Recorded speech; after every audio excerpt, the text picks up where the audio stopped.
এই রাতে শীত শুরুর প্রথমেই আমরা সকলে মিলে আমার পক্ষ থেকে আজকে যারা ছিন্নমূল শুয়ে আছে, যারা রাত্রে রিক্সা চালাচ্ছে, যারা নাইট গার্ড, রাত 12টার পরে যারা অসহায় অবস্থায় রয়েছে, ঘুরে ঘুরে তাদেরকে আমি কম্বল বিতরণ করছি। আমি গত কয়েক বছর ধরেই আমি এই কম্বল বিতরণ করছি রাতের বেলায়। গত বছরও আমি প্রায় 2টা থেকে 3টা পর্যন্ত, 12টা থেকে আমি শুরু করি, 3টা 4টা পর্যন্তও কম্বল বিতরণ করেছি এই টাঙ্গাইল শহরের বিভিন্ন জায়গায়। পার্কের বাজার, নিরালা মোড়, পুরান বাস স্ট্যান্ড, নতুন বাস স্ট্যান্ড, হাসপাতাল এবং বেবি স্ট্যান্ড, পার্কের বাজার, এই রেল স্টেশন, পাঁচানি বাজার, ছয়নি বাজার, সব জায়গাতেই ঘুরে ঘুরে কম্বল বিতরণ করেছি।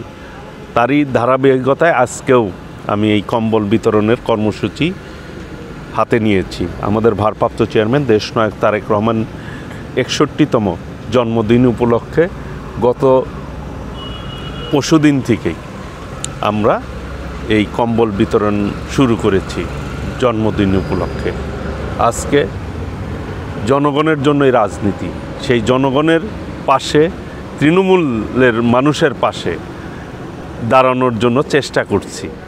এই তৃণমূলের মানুষরা কিন্তু অসহায় অবস্থায় রয়েছে। আপনি দেখেছেন একজনের গায়ে কাঁপছে, তার শীতের কাপড় নাই। আমি এই কম্বলটা যখন দিলাম তিনি অত্যন্ত উৎসাহ নিয়ে এবং এই কম্বলটা পেয়ে অত্যন্ত আনন্দিত হয়েছে, খুশি হয়েছে যে এই শীতের মধ্যে অন্তত শীত লাঘবের জন্য কম্বলটা তিনি পেয়েছেন। এই কাজটি আসলে আল্লাহ রাব্বুল আলামিনের খুশির জন্য এবং মানুষের সেবার জন্য, যেই কথাটি আমাদের দেশনায়ক তারেক রহমান বলেছে, জনগণকে সঙ্গে রাখুন, জনগণের সাথে থাকুন। রাজনীতি হচ্ছে এদেশের জনগণের জন্য। সেই জনগণকে যতটুক পাশে থাকা যায় সেটা চেষ্টা করছি।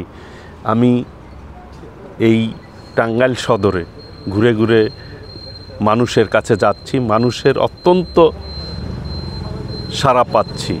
আলহামদুলিল্লাহ, ইনশাল্লাহ এইভাবে যদি আমরা ঐক্যবদ্ধভাবে কাজ করি, আমরা আমাদের প্রচেষ্টা অব্যাহত রাখি, ইনশাল্লাহ আশা করি সকলে মিলে একটি সুন্দর টাঙ্গাইল গড়ে তুলতে পারবো, আদর্শিক টাঙ্গাইল গড়ে তুলতে পারবো ইনশাল্লাহ।